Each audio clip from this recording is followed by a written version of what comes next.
वैज्ञानिकों ने भी यह सिद्ध कर दिया कि एक अच्छा व्यक्तित्व दो स्तर पर नहीं तीन स्तरों पर होता है ना। फिजिकली भौतिक, इंटरनल आंतरिक, और एक स्पिरिचुअल पावर जिसे आध्यात्मिक ऊर्जा कहते हैं। यदि आपके पास फिजिकल है, इंटरनल आप बहुत मजबूत है, लेकिन यदि आपके पास आध्यात्मिक ऊर्जा नहीं है, आध्यात्मिक जानकारी नहीं है, तो आप भटक सकते हैं।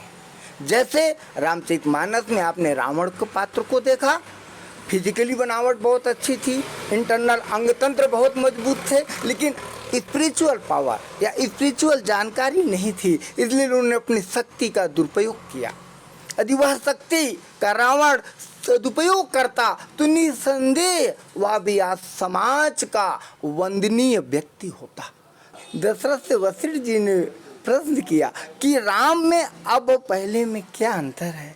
तब दशरथ जी ने बहुत प्यारी बातें कही कि पहले अब राम में अंतर यह है कि अब जब राम प्रातः काल उठते हैं तो हमारा वंदन करते हैं, आशीर्वाद लेते हैं। यह संस्कार की जो पाठशाला है। जिस प्रकार प्रत्येक जीव को जीवित रहने के लिए ऑक्सीजन की जरूरत होती है, उसी प्रकार प्रत्येक व्यक्ति को अपने मन में यदि शांति चाहिए तो उसके लिए आध्यात्मिक ऊर्जा, आध्यात्मिक ज्ञान नितांत आवश्यक है। जब तक आपके अंदर आध्यात्मिक ज्ञान नहीं होगा, आपका मन शांत नहीं होगा। यदि आपका मन शांत है तो बेशक आप यह मानिए कि आपके अंदर आध्यात्मिक ऊर्जा है, भले आप उससे अनभिज्ञ हो। नमस्कार, बस्तर वार्ता में आप सबका स्वागत है। जन जागरूकता एवं नॉलेज के लिए स्कूली एवं कॉलेजेस में कई प्रकार की परीक्षाओं का आयोजन होता है। ये परीक्षाएं आमतौर पर जनरल नॉलेज, साइंस बेस्ड होता है। कभी कभी सरकारी विभागों जैसे वन विभाग में वन एवं वन्य संरक्षण के प्रति जागरूकता के लिए परीक्षाओं का आयोजन किया जाता है। लेकिन एक अलग तरह की परीक्षा का आयोजन स्कूली स्तर पर किया गया। शायद आपने इस प्रकार की परीक्षा के बारे में नहीं सुना होगा।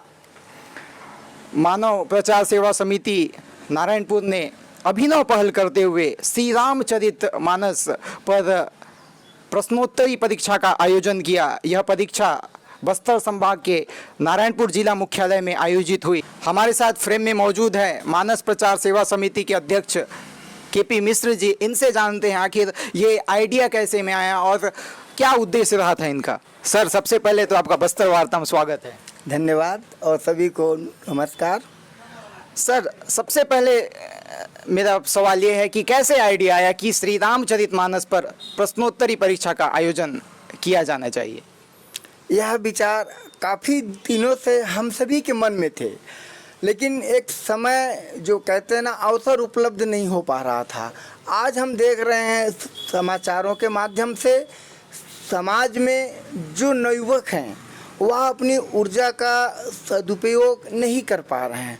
तो हम सभी को ऐसा लगा, जिन्होंने इन समिति को बनाने में अन्य हमारे मित्रों ने साथ दिया, हम सभी आपस में बैठे और विचार करने लगे कि नौयुवा जो समाज के रीढ़ की हड्डी होते हैं, कैसे उनके ऊर्जा का सदुपयोग किया जाए। इस पर हम लोगों ने बहुत अत्यधिक मनन चिंतन करने के पश्चात यह पाया कि रामचरितमानस एक ऐसा ग्रंथ है, एक ऐसा शास्त्र है जो अधिकांश घरों में आज भी पाया जाता हो, चाहे छोटे कार्यक्रम हो या बड़े कार्यक्रम हो। भारतीय जनमानस में और भारतीय संस्कृति में इस ग्रंथ का अत्यधिक महत्व है और इसके नायक हमारे आराध्य श्री रामचंद्र जी को प्रायः सभी व्यक्ति जानते हैं। सिर्फ दिक्कत है कि उन्हें जानते तो सब हैं लेकिन मानते बहुत कम हैं। तो राम को जानना ही नहीं है, राम को माने भी, ताकि वह अपनी ऊर्जा का सदुपयोग कर सकें। और इसे रामचंद्र जी ने दिखला दिया कि नौयुवाओं की ऊर्जा यदि संस्कारवान होती है तो वह कैसे लाभदायक होती है और कैसे विषम स्थिति में भी धैर्य का सदुपयोग कर ऊर्जा का सही प्रयोग करने से कितना लाभ समाज और राष्ट्र को होता है। इसलिए हम सभी मित्रों ने मनन चिंतन करते हुए मानस सेवा प्रचार समिति का संगठन किया।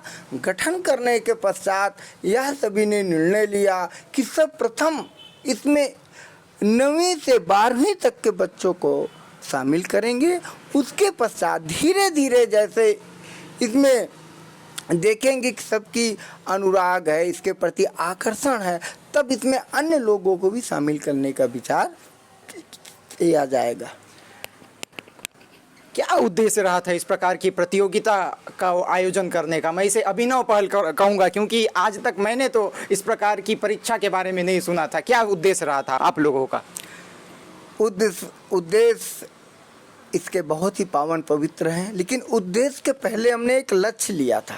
लक्ष्य यह लिया था कि प्रत्येक मानव के मन में राम के उज्जवल आचरण या चरित्र की स्थापना करना मानस पटल पर, और इस लक्ष्य को ध्यान में रखते हुए हमने एक उद्देश्य बनाया कि इस लक्ष्य को उद्देश्य के माध्यम से कैसे प्राप्त कर सकते हैं। तो इसके लिए हमने यह माना कि रामचरित मानस के माध्यम से राम के चरित्र को जन जन के मानस में स्थापित कर सकते हैं। तो इसके हमने 2-3 मार्ग लिए हैं। पहला, रामचरित मानस का प्रश्नोत्तरी, कि रामचरित मानस में जितने भी कांड हैं, बाल कांड से लेकर उत्तर कांड के सभी कांडों को मिलाकर 100 प्रश्न पूछे जाएंगे।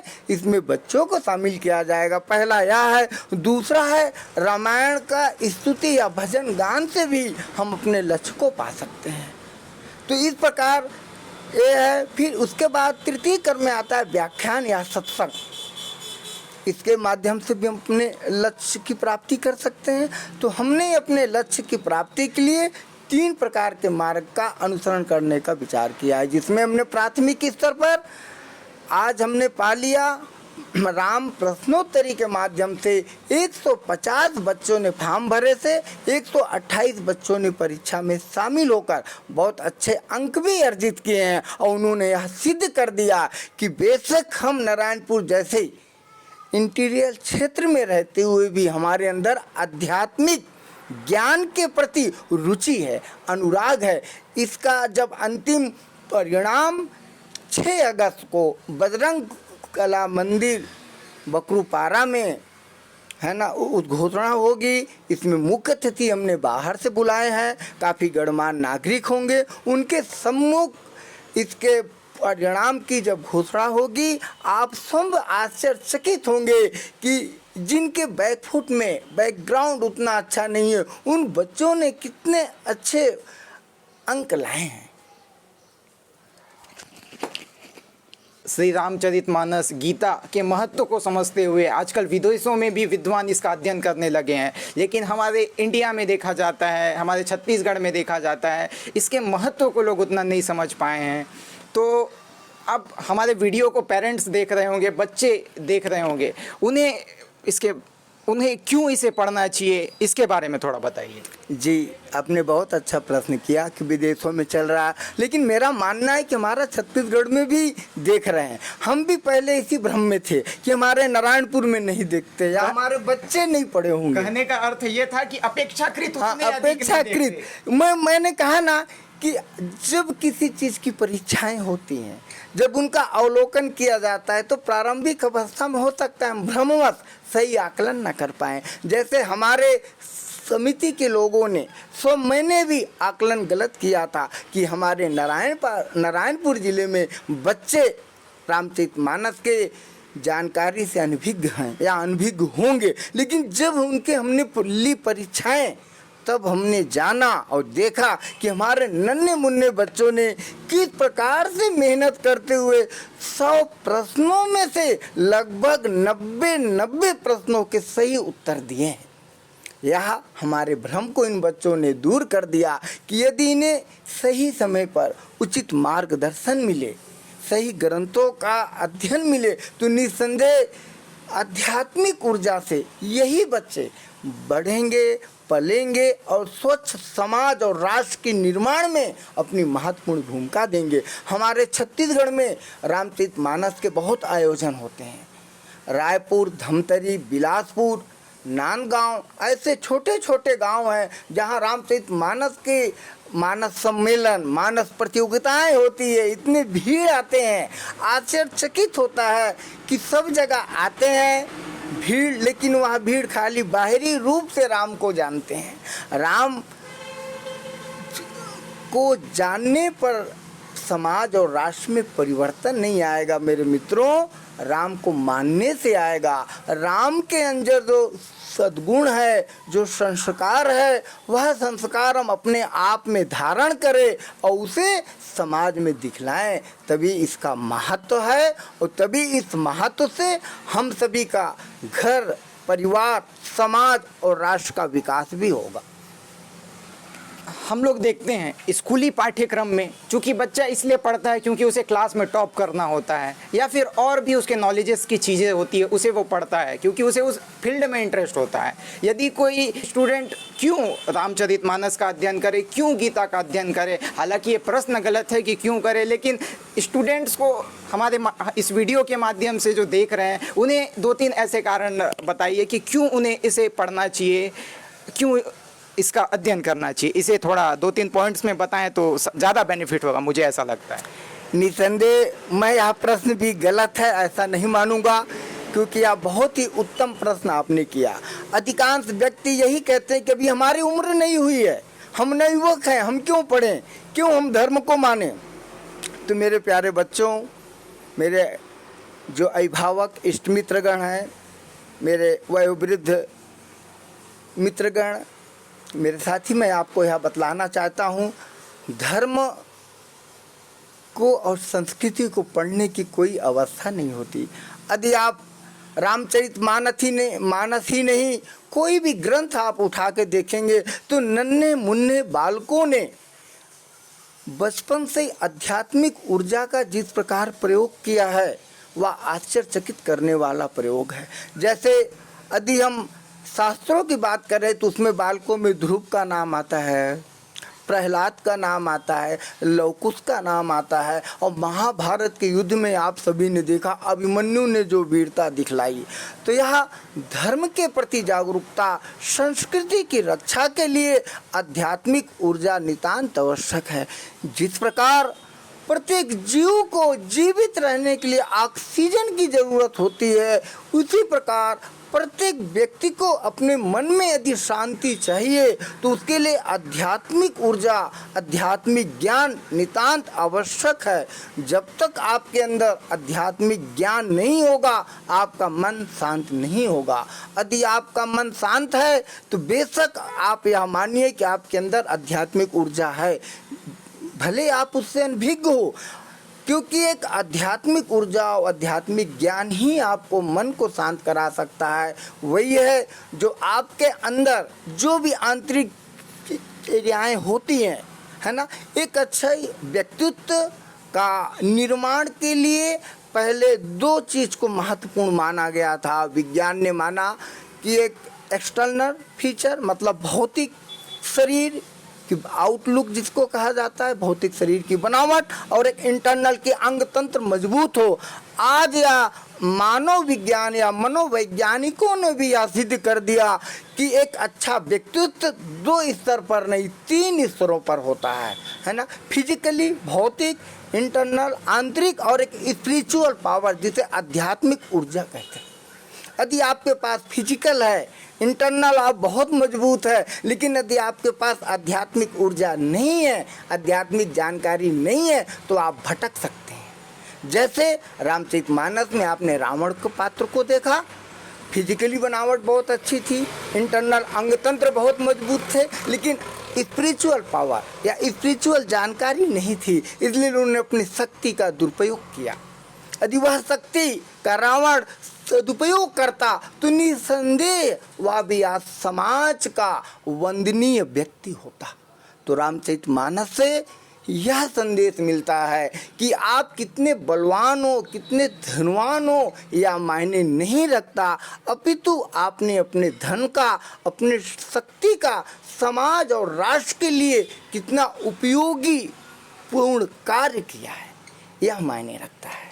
रामचरितमानस के महानायक श्री रामचंद्र जी से वैसे सीखने के लिए तो बहुत कुछ है, लेकिन क्या महत्वपूर्ण चीज़ हम उनसे सीख सकते हैं, इसके बारे में थोड़ा बताइए। बहुत सुंदर प्रश्न किया आपने कि सीखने के लिए सिर्फ राम ही क्यों, हम जीवन में सभी से सीखते हैं, वस्तु प्रकृति से, और भी जो व्यक्ति मिलते हैं हमारे आपके मार्गदर्शन, टीचर हैं, समाज के अन्य लोग हैं, है ना, इसी भूमिका। लेकिन हम राम से ही क्यों सीखें? राम में ऐसा क्या तत्व है जो सभी में नहीं है? तो यह आप बहुत साधारण सी बात है, उनका आप जीवन चरित्र देखिए तो उन्होंने हमारे आप साधारण बालकों की तरह जीवन जिया। बालकाल में गुरु के आश्रम में गए, वशिष्ठ जी ने शिक्षा पाई, तब दशरथ से वशिष्ठ जी ने प्रश्न किया कि राम में अब पहले में क्या अंतर है? तब दशरथ जी ने बहुत प्यारी बातें कही कि पहले अब राम में अंतर यह है कि अब जब राम प्रातः काल उठते हैं तो हमारा वंदन करते हैं, आशीर्वाद लेते हैं। यह संस्कार की जो पाठशाला है।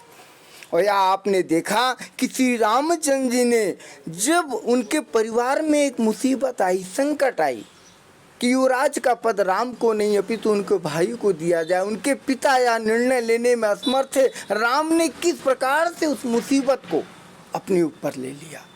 पूरे परिवार को, पूरे मानव समाज को यह शिक्षा देते हैं कि यदि आप बड़े भाई हो, बड़े व्यक्ति हो, आपके परिवार में संकट आता है, परिवार के बड़े बुजुर्ग निर्णय नहीं ले पाते, तब आपका कर्तव्य है कि जो कठिनाई भरा रास्ता हो और आप स्वयं उसका चयन करो। राम ने स्वयं वनवास जाने का किया चयन, और धैर्य पूर्वक देखिए धैर्यता क्या होती है। श्री रामचंद्र जी ने बताया, श्री रामचंद्र जी का जो एक रूप माना गया है कि श्री रामचंद्र जी के जीवन में सर्वप्रथम दिखाई देता है वह सत्य है।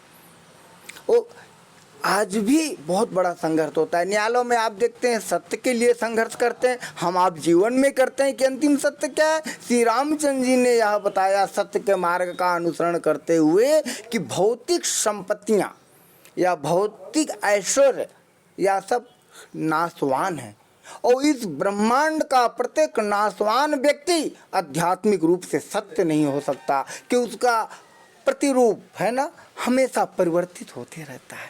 तो जो परिवर्तनशील है वह अंतिम सत्य नहीं है। तो श्री रामचंद्र जी ने इसलिए भौतिक परिस्थितियों का, भौतिक वस्तुओं का त्याग करते हुए एक वैवाहिक जीवन में जीते हुए भी एक वैराग्यपूर्ण 14 वर्ष का वनवास उन्होंने लिया अपने परिवार को संभालने के लिए। फिर आप सभी ने देखा कि वनवास में जो संकट आए उन पर उन्होंने सब कुछ सहा, धैर्य देखा, न्याय, एक नेतृत्व की क्षमता देखी कि रावण की सैन्य शक्ति के सामने राम के पास तो कुछ भी नहीं था, ना धन ना शक्ति। आज व्यक्ति विशेष क्या होता है, जब ऐसी स्थितियां आती है आत्महत्या कर लेते हैं। उन्हें रामचरितमानस से सीखना चाहिए कि आत्महत्या वीर पुरुष नहीं करते, कायर व्यक्ति करते हैं। मानव जीवन 84 लाख योनियों में सर्वश्रेष्ठ जीवन है। आपके ऊपर विपत्ति आती है, संकट आता है, तो उसका सामना वीरता पूर्वक करना चाहिए, जैसे मेरे राम ने किया। राम के पास ना शक्ति थी ना धन था, फिर भी किस प्रकार से अपने संकल्प मात्र से और अपनी वीरता से और समाज में उत्कृष्ट कार्य करते हुए रावण जैसे सत्शाली आतताई राक्षस को हराया ही नहीं, अपितु उसे दंड दिया। हराना ही नहीं कहलाता, दंड देना माने न्याय संगत दंड देना, क्योंकि उन्होंने जो पाप किया था, किसी की नारी का अपहरण जो व्यक्ति करता है उस व्यक्ति को ही नहीं अपितु पूरे समाज को दंड देने का अधिकार रहता। तो राम चाहते तो स्वयं अकेले भी कर सकते थे, पर उन्होंने इसके लिए पूरे समाज को जागरूक किया, समाज को शिक्षा दी कि धर्म की रक्षा एक अकेले व्यक्ति को नहीं करना चाहिए, अपितु समाज के सभी लोगों को मिलकर धर्म की रक्षा करना चाहिए। जब आप धर्म की रक्षा करोगे तो धर्म आपकी रक्षा करेगा। वेदों में कहा गया है, शास्त्रों में वर्णन है कि धर्मो रक्षो रक्षति, कि जो धर्म की रक्षा करता है फिर धर्म उसकी रक्षा करता है। इसलिए राम के चरित्र को मनन चिंतन ही करना है, खाली पढ़ने से कुछ नहीं होगा। आज विश्व के 52 विश्वविद्यालयों में श्री राम के चरित्र का अध्ययन करते हैं। वहाँ के बच्चे सुसंगठित होकर नए विकास की ओर अपनी बुद्धि को लगाते हैं, प्रयोग करते हैं। हमारे यहाँ नवयुवक ऊर्जा भगवान के मंदिर में जाएंगे, फूल चढ़ाएंगे, भूल जाएंगे। राम को भूलने वाली बात नहीं है। जिस प्रकार मैंने पहले ही कहा था, ऑक्सीजन प्रत्येक जीवित प्राणियों के लिए आवश्यक है। बगैर ऑक्सीजन के हम आप एक मिनट भी जीवित नहीं रह सकते। इसलिए आपके मन की शांति और विकास के लिए अध्यात्म शक्ति और राम का स्मरण नितांत आवश्यक है, क्योंकि उनके स्मरण से आपके अंदर भटकाव नहीं आएगा। और आज हमारे नवयुवक सबसे बड़ी जो वर्तमान में समस्या है, सिर्फ मेरी आपकी नहीं है, प्रत्येक परिवार की समस्या है। आज हमारे नवयुवक जो सबसे बड़े ज़्यादा रास्ते से भटक रहे हैं वह है ड्रग्स, नशा। यदि नवयुवक ऊर्जा अपने इस नशा को छोड़ दे, जैसे भी पंजाब में सरकार, वहाँ की जो नवयुवक हैं पूरा परिवार परेशान है, सरकार इसमें बहुत अच्छा कदम उठा रही है। अन्य राज्य सरकारों ने भी कहीं कहीं नशा पर प्रतिबंध कर दिया गया है। तो इन ऊर्जा को यदि संभालना है, समाज के लिए सदुपयोग करना है, तो रामचरितमानस और श्रेष्ठ ग्रंथ मुझे मेरे व्यक्तिगत दृष्टिकोण से दिखाई नहीं पड़ता। इसलिए राम का महत्व और राम के जीवन का प्रसंग वर्तमान में ही नहीं, किसी भी युग में समाप्त नहीं होगा, क्योंकि यह नित्य है और नित्य होने वाला तत्व कभी समाप्त नहीं होता। इसलिए राम के जीवन का मात्र अध्ययन ही ना करें, मनन चिंतन करें और अपने मन में स्थापित करने का प्रयास करें, जो हमारे मानस प्रचार सेवा समिति का लक्ष्य है। हम यहाँ लक्ष्य इस वर्ष नारायणपुर तक ही सीमित रखे हैं। आने वाले समय में इसे बस्तर संभाग और छत्तीसगढ़ के अन्य जिलों में भी हम जाएंगे। धीरे धीरे हमारा यह प्रयास है कि यह रामचरितमानस का प्रश्नोत्तरी नारायणपुर जिले के साथ साथ छत्तीसगढ़ के अन्य जिलों में भी हो। तो ये थे केपी मिश्र जी, मानस प्रचार सेवा समिति के अध्यक्ष एवं नारायणपुर जिले के गणमान्य नागरिक। इन्होंने काफ़ी अच्छे तरीके से इन्होंने हमें श्री राम जी से क्या सीख सकते हैं, साथ ही पीस, शांति के बारे में बताया, जिसके लिए लोग आज परेशान हैं। इनका जो अभिनव पहल, जो रामचरितमानस प्रश्नोत्तरी जो नारायणपुर ज़िले में आयोजित किया गया, वो बच्चों में भी काफ़ी उत्साह देखने को मिला। अगर दोस्तों वीडियो अच्छा लगे तो वीडियो को लाइक, शेयर, सब्सक्राइब करना ना भूलिए। धन्यवाद।